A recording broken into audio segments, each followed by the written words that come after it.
Hello दोस्तों, स्वागत है आपका इस नए लेक्चर में। और आज के लेक्चर में हम पढ़ने वाले हैं क्या, सीएसएफ।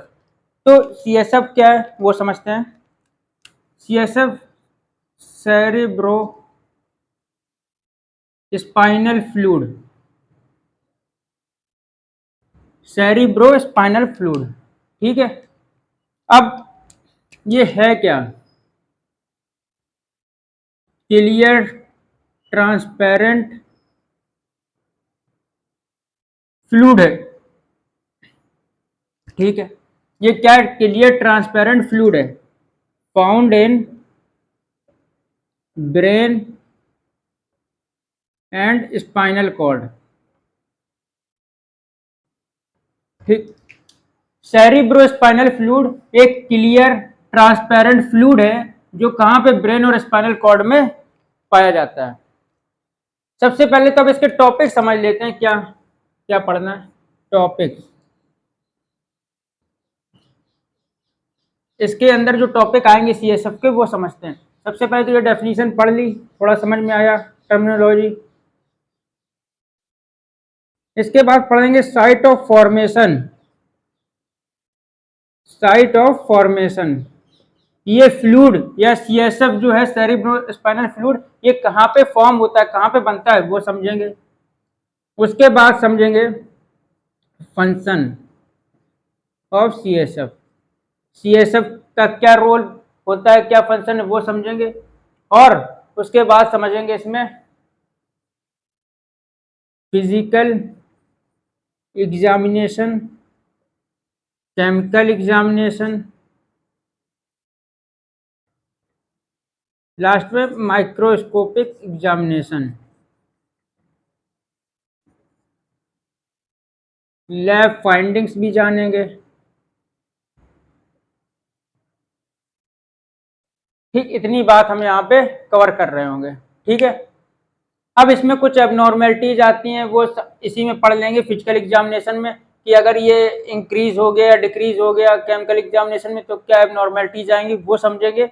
और इसमें माइक्रोस्कोपिक अगर एग्जामिनेशन करेंगे उसके पहले ये जानेंगे कि स्टेनिंग करके कैसे माइक्रोस्कोपिक एग्जामिनेशन हमको करना है। इतनी बात समझ में, ये सारे टॉपिक्स पढ़ने हैं। तो बात करते हैं साइट ऑफ फॉर्मेशन की। ये समझ में आया? ये क्या है? क्लियर ट्रांसपेरेंट फ्लूइड है, found in brain and spinal cord. It acts like a protective cushion, protective cushion. इतनी बात समझ में आई? अब बात करेंगे site of formation. Site of formation, ठीक है। साइट ऑफ फॉर्मेशन में ये जानेंगे ये बनता कहाँ पे है। ये बनता है formed by choroid plexus, formed by choroid plexus. ये कहाँ पे प्रेजेंट होता है? Present in ventricles of the brain, ventricles of brain. जो ये सीएसएफ है ये कहाँ पे? फॉर्म्ड बाय कोरॉइड प्लेक्सस के द्वारा बनाया जाता है। वो जो कोरॉइड प्लेक्सस है ये वेंट्रिकल्स में प्रेजेंट रहता है। अब वेंट्रिकल्स क्या होता है? ये वेंट्रिकल्स ये एक फ्लूइड फिल्ड कैविटी है, फ्लूइड फिल्ड कैविटी, ठीक। जो ये फ्लूइड फिल्ड कैविटी है प्रेजेंट इन ब्रेन। ब्रेन में कुछ फ्लूइड फिल्ड कैविटी होती है, लेटरल वेंट्रिकल्स, 4 कैविटी होती है मेनली। तो वो उस कैविटी में फ्लूइड फिल रहता है, उसको बोलते हैं क्या? वेंट्रिकल्स। अब वेंट्रिकल्स में क्या प्रेजेंट है? Choroid plexus. जो कोरॉइड प्लेक्सस है, कोरॉइड प्लेक्सस ये क्या है? ये बंच ऑफ कैपिलरीज है, बंच ऑफ कैपिलरीज, यहाँ पे क्या होता है, सीएसएफ बनता है, सीएसएफ फॉर्म्ड हेयर, यहाँ पे सीएसएफ बनता है। इतनी बात समझ में आई। अब एक बात याद रखिए, जो ब्रेन का स्ट्रक्चर होता है, ब्रेन का स्ट्रक्चर किस तरीके का होता है, उसमें 3 लेयर होती हैं। ठीक, ये क्या है, 3 लेयर है। अब इन लेयर्स को बोलते हैं, इन सभी लेयर्स को अगर मिला के बोलेंगे तो इसको बोलते हैं मेनिंजेस, मेनिंजेस। ठीक, अगर इसमें इंफ्लामेशन होता है, inflammation in meninges is known as meningitis, इसको क्या बोलेंगे, मेनिंजाइटिस। ये टर्मिनोलॉजी आपको समझनी है, अगर टर्मिनोलॉजी आप नहीं समझेंगे तो आगे समझ में नहीं आएगा। ब्रेन के स्ट्रक्चर में क्या present, 3 layer, outer covering 3 layer present होती है। सबसे पहले जो आउटर लेयर होती है वो क्या होती है, ड्यूरामेटर, ड्यूरामीटर, पायामेटर, एरेक्नोइड होती है, फिर पायामेटर।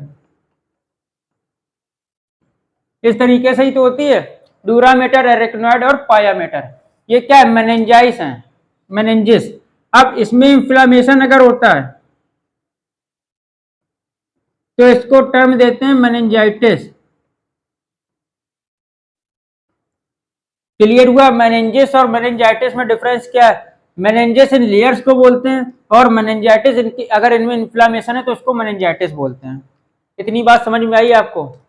तो साइट ऑफ फॉर्मेशन कहाँ पे बनता है, कोरॉइड प्लेक्सस में बनता है, वेंट्रिकल्स में प्रेजेंट रहता है। वेंट्रिकल्स क्या, फ्लूइड फिल्ड कैविटी होती है ब्रेन में, और जो फ्लूइड फिल्ड कैविटी होती है उसके अंदर प्रेजेंट होता है कोरॉइड प्लेक्सस। ये क्या, बंच ऑफ कैपिलरीज का ये बंच होता है जहां पे सीएसएफ बन रहा होता है।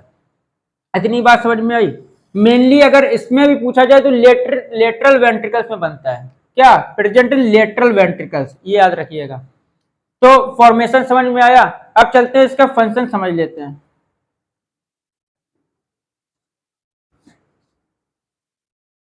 फंक्शन ऑफ सीएसएफ, सबसे पहले तो यहां ही समझ लिया, it acts like a protective question. Function,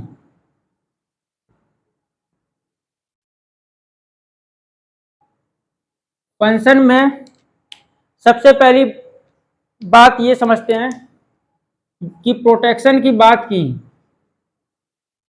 protection किसको प्रोवाइड करता है, ब्रेन को एंड स्पाइनल कॉर्ड को। ठीक है, और ये क्या करता है, इसका सेकंड फंक्शन,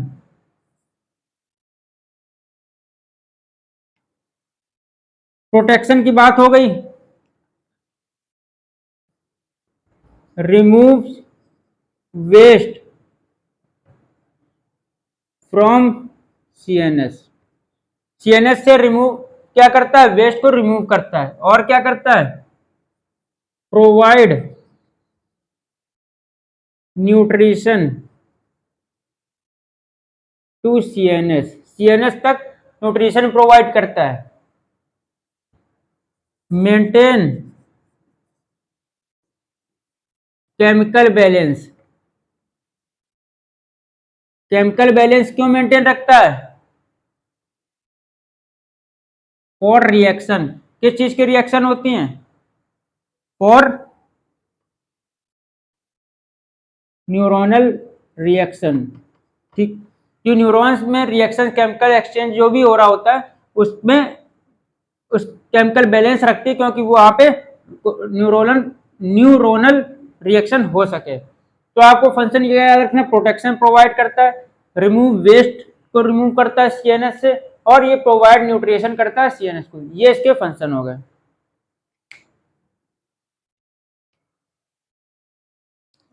एक और फंक्शन आप याद रखिए, मेंटेन प्रेशर, प्रेशर को भी मेंटेन रखता है। ठीक है, इतनी बात समझ में आई फंक्शन। अब बात करते हैं इसके फिजिकल एग्जामिनेशन की। Physical examination. उसके पहले ये समझ लेते हैं कलेक्शन ऑफ सीएसएफ का कलेक्शन कैसे करते हैं, ये तो बहुत इंपॉर्टेंट पार्ट है। तो सीएसएफ का कलेक्शन इस तरीके से होता है, L3 L4 रीजन से के बीच में या फिर L5 L6 रीजन के बीच में क्या होता है, सीएसएफ का कलेक्शन होता है। ठीक है, अब सीएसएफ का कलेक्शन यहां पे हो रहा है, ये क्या है, लंबर है, लंबर वर्टिब्रल कॉलम में पढ़ा था ना लंबर। तो लंबर के L3 रीजन मतलब थर्ड लंबर और फोर्थ लंबर के बीच में जो होता है वहां पे क्या करते हैं, इंसर्ट करते हैं निडल और टेक सीएसएफ सैंपल। इतनी बात समझ में आई। जो थर्ड और फोर्थ नंबर होता है वर्टिब्रल कॉलम का या फिर फिफ्थ और सिक्स्थ के बीच में इंसर्ट करते हैं निडल और वहां से सीएसएफ सैंपल को निकालते हैं, लेते हैं। अब आपको कमेंट सेक्शन में एक टर्म बताना है, एक बात बतानी है कि जो निडल इंसर्ट करते हैं उस निडल का क्या नाम है और कितने गेज की होती है, ये आपको बताना है। ये डॉक्टर्स ही करते हैं बाय डॉक्टर्स। जो ये सीएसएफ का कलेक्शन है ये टेक्नीशियन का काम नहीं, ये डॉक्टर्स ही इसका सीएसएफ का कलेक्शन करते हैं। तो इतनी बात समझ में आई, कलेक्शन ऑफ सीएसएफ। अब बात करेंगे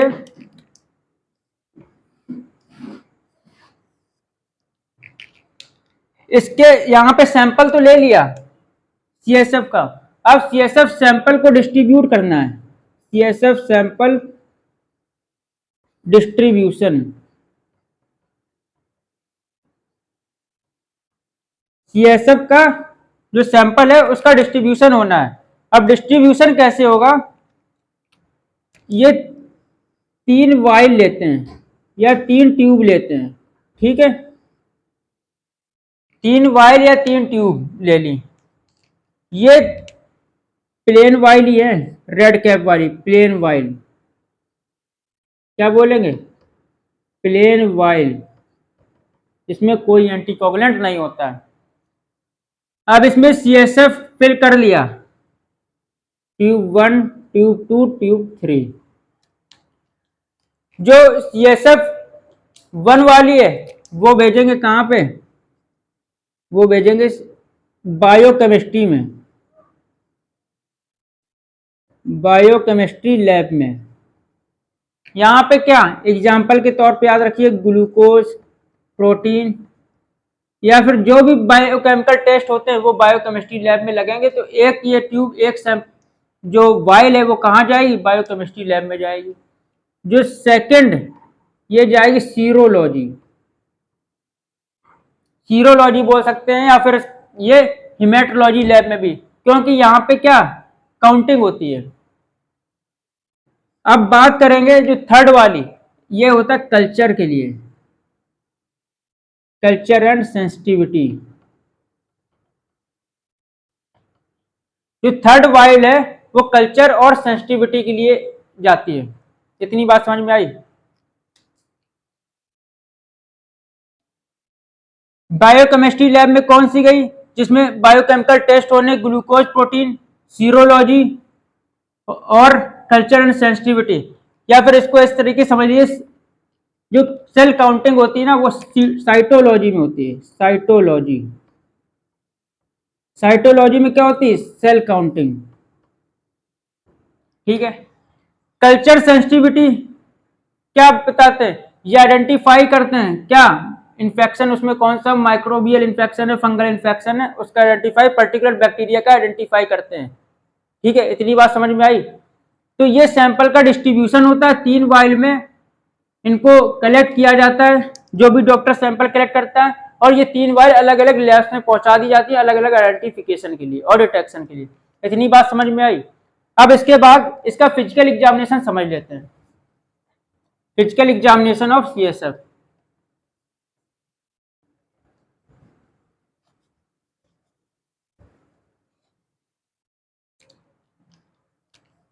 फिजिकल एग्जामिनेशन यानी ऑब्जर्वेशनल एग्जामिनेशन।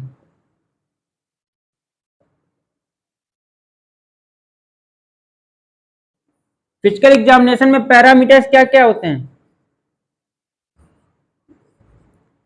सबसे पहले कलर की बात करेंगे, अपीयरेंस की बात करेंगे, समझ, कलर की बात करेंगे, अपीयरेंस की बात करेंगे। कलर इसका कैसा होता है? अपीयरेंस बात करिए, नो टर्बिडिटी, नो टर्बिडिटी, कोई धुंधला नहीं होता, क्लियर होता है अपीयरेंस, क्लियर अपीयरेंस, ठीक है। कलर की बात करेंगे तो कलर वाइट या वाटरी या ट्रांसपेरेंट, कुछ भी कह सकते हैं इसको, जो कलर है। पैरामीटर में कलर हो गया, अपीयरेंस हो गया। अब इसके बाद बात करते हैं प्रेशर की और वॉल्यूम। तो प्रेशर और वॉल्यूम की अगर बात करेंगे, सबसे पहले वॉल्यूम समझ लेते हैं। वॉल्यूम, जो वॉल्यूम है वो 90 ml से लेकर 90 ml टू 180 ml, किसमें? एडल्ट में। अगर इन्फेंट की बात करेंगे, इन्फेंट, तो वहां पे ये कम हो जाएगा। ये कितना? Up to 60 ml, up to 60 ml। कहां से कहां तक? या फिर अगर ऐसे बात करेंगे रेंज में, एक बात करने तो 10 से 60 ml। ये किसकी बात हो रही? ये इन्फेंट की बात हो रही। अगर एडल्ट में बात करेंगे 90 ml से लेके 180 ml, किसमें? एडल्ट में, इसका वॉल्यूम होता है। ये बात समझ में आई? अब इसके आगे प्रेशर, इसका एक पैरामीटर बचा है, उसको समझ लेते हैं।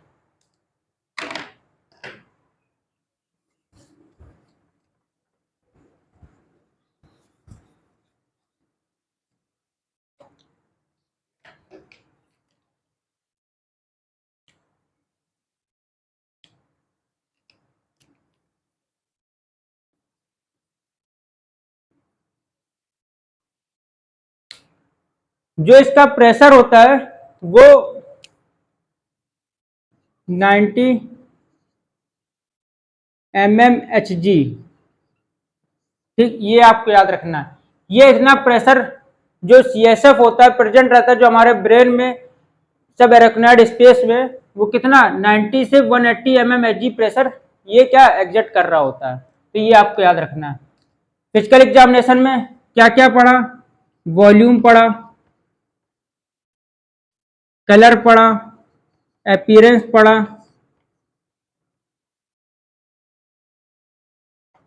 और ये प्रेशर पढ़ा। इतनी बात समझ में आई। विस्कोसिटी अगर पूछेगी तो सिंपल से आपको बतानी, वाटरी।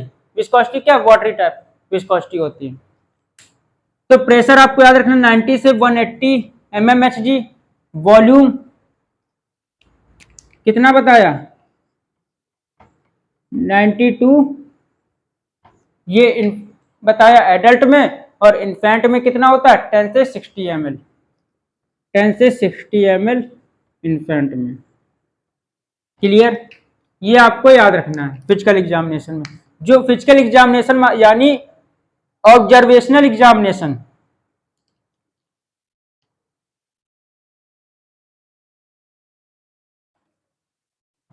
अब बात करेंगे केमिकल एग्जामिनेशन की। केमिकल एग्जामिनेशन मीन्स जो एग्जामाइन केमिकली द्वारा, केमिकल टेस्ट जो लगाए जाते हैं, बायोकेमिकल टेस्ट आपने सुना होगा, तो जिनका केमिकल का यूज करके जो हम आइडेंटिफिकेशन करते हैं वो होता है केमिकल एग्जामिनेशन। तो केमिकल एग्जामिनेशन की अगर बात करेंगे तो इसमें मेनली 3 चीजें देखेंगे। केमिकल एग्जामिनेशन, पहला ग्लूकोज प्रोटीन, फिर इसके बाद आ जाता है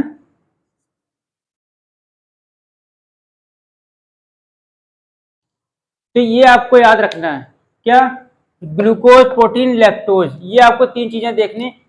अगर बात करेंगे क्लोराइड भी यहां पे देख सकते हैं। ग्लूकोज की अगर बात करेंगे तो ये 45 टू 80 mg पर डीएल ये नॉर्मली प्रेजेंट होता है। अगर इससे कम है तो समझ लो कोई ना कोई मेनिंजाइटिस है। मेनिंजाइटिस का मतलब आपको बताया था, जो लेयर्स होती हैं किसकी, ब्रेन्स की, उन लेयर्स में कोई ना कोई इंफेक्शन है या इन्फ्लामेशन है, तो उसको क्या बोलेंगे, मेनिंजाइटिस। अगर इससे कम हो रही तो मेनिंजाइटिस है कोई ना कोई, या फिर फंगल इन्फेक्शन है। तो इतनी बात समझ में आई। प्रोटीन में अगर बात करेंगे ये 15 से 45 mg पर डीएल, ठीक। अगर प्रोटीन इससे ज्यादा हो रहा है तो क्या, मेनिंजाइटिस फिर भी है। अगर प्रोटीन इससे ज्यादा हो रहा है तो मेनिंजाइटिस कॉज कर सकते हैं और ट्यूमर या हेमरेज हो सकता है उस पेशेंट को। तो ये प्रोटीन भी बताएगा कॉज मेनिंजाइटिस इन इंक्रीमेंट में, अगर इसका इंक्रीमेंट हो रहा है। और अगर लैक्टोज की बात करेंगे तो लैक्टोज ये अगर बात करेंगे 10 से 22 mg पर डीएल नॉर्मली प्रेजेंट रहता है। अगर इससे ज्यादा हो रहा है तो ये बताएगा कोई ना कोई बैक्टीरियल या फंगल इन्फेक्शन है। ठीक है, इतनी बात आपको याद रखनी है। ग्लूकोज में नॉर्मल रेंज कितनी है आपको याद रखनी है, 45 से 80 mg पर डीएल। अगर इससे डिक्रीज हो रहा है तो कोई ना कोई मेनिंजाइटिस, ट्यूबरकुलोसिस या फंगल इन्फेक्शन है। प्रोटीन 15 mg पर डीएल से 45 mg पर डीएल तक है। इससे ज्यादा अगर हो रहा है, इंक्रीज हो रहा है, तो क्या, तो मेनिंजाइटिस है या कोई ना कोई इसमें हेमरेज हुआ या ट्रामा हुआ है, ये आपको याद रखना। लैक्टोज अगर 10 से 22 mg पर डीएल की रेंज में है तो नॉर्मल है। अगर इससे इंक्रीज करता है तो कोई ना बैक्टीरियल इन्फेक्शन है या फिर ये एबनॉर्मेलिटीज हैं जो मैं बता रहा हूं। अगर इससे इंक्रीज हो रहा है तो बैक्टीरियल इन्फेक्शन, फंगल इन्फेक्शन हो सकता है। तो केमिकल एग्जामिनेशन में आपको ये याद रखना है, नॉर्मल रेंज याद रखनी है। अब बात करेंगे माइक्रोस्कोपिक एग्जामिनेशन की। माइक्रोस्कोपिक एग्जामिनेशन में क्या देखते हैं, माइक्रोस्कोपिक एग्जामिनेशन। माइक्रोस्कोपिक एग्जामिनेशन में जैसा कि बताया सॉरी, एक जो वाइल है वो जाती है किसमें, साइटोलॉजी लैब में जाती है। किस लिए, सेल काउंटिंग के लिए।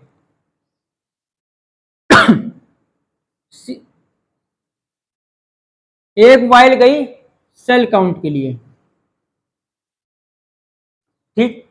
तो ये सेल काउंटिंग हो रही होती। नॉर्मली जो डब्ल्यूबीसी की काउंटिंग देखते हैं, डब्ल्यूबीसी में 0.5 या फिर इस तरीके समझिए 0 से 5 डब्ल्यूबीसी प्रेजेंट होती हैं। 0.0 से 5 तक डब्ल्यूबीसी पर mm3। अगर इतनी है तो नॉर्मल है। मेनली इसमें भी अगर बात करेंगे तो लिम्फोसाइट की बात हो रही है, लिम्फोसाइट, ठीक है। किसकी बात हो रही है, लिम्फोसाइट की। अगर इंक्रीज करती है कोई ना कोई मेनिंजाइटिस है अगेन। फिर अगर बात करेंगे सेकंड आरबीसीज की, आरबीसीज में ये कंप्लीटली एब्सेंट होती हैं। क्या, कंप्लीटली एब्सेंट। नॉर्मली देखेंगे तो कंप्लीटली ये क्या, एब्सेंट होती हैं सीएसएफ में। अगर प्रेजेंट है तो कोई ना कोई हेमरेज या ट्रामा हुआ है। प्रेजेंस क्या शो करती है, कोई ना कोई हेमरेज या ट्रामा, ट्रामा या हेमरेज, हेमरेज हुआ है। तो ये आरबीसी बताएंगे। अब एक चीज और बात कर लेते हैं डिफरेंशियल काउंट की। डिफरेंशियल काउंट ये भी माइक्रोस्कोपिक एग्जामिनेशन में देखते हैं। Differential count. ये क्या करता है, ये हेल्प करता है किसमें, बैक्टीरिया को डिफरेंशिएट करने में, हेल्प इन डिफरेंशिएट, किसको डिफरेंशिएट करने में, बिटवीन बैक्टीरिया।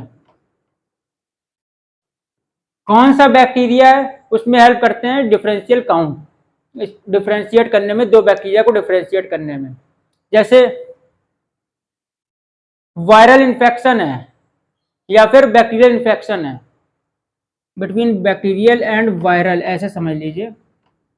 जो डिफरेंशियल काउंट है वो बैक्टीरियल इन्फेक्शन और वायरल इन्फेक्शन को डिफरेंशिएट करता है। अगर न्यूट्रोफिल्स की बात होगी तो बैक्टीरियल की बात होगी, अगर लिम्फोसाइट की बात होगी तो वायरल इन्फेक्शन की बात होगी, वो मेनिंजाइटिस बताता है। अब ये माइक्रोस्कोपिक एग्जामिनेशन, ये पैरामीटर्स पढ़ लिए, लेकिन अब ये एक बात और आपको ध्यान रखना है कि इस एग्जामिनेशन से पहले कुछ स्टेनिंग करनी पड़ती है। क्या स्टेनिंग, तो स्टेनिंग में आपको ये याद रखना, ग्राम स्टेन, एएफबी स्टेन, ये स्टेन होती है, और इंडिया इंक एक स्टेन होती है, ये भी एक होता है। कल्चर सेंसिटिविटी लगता है,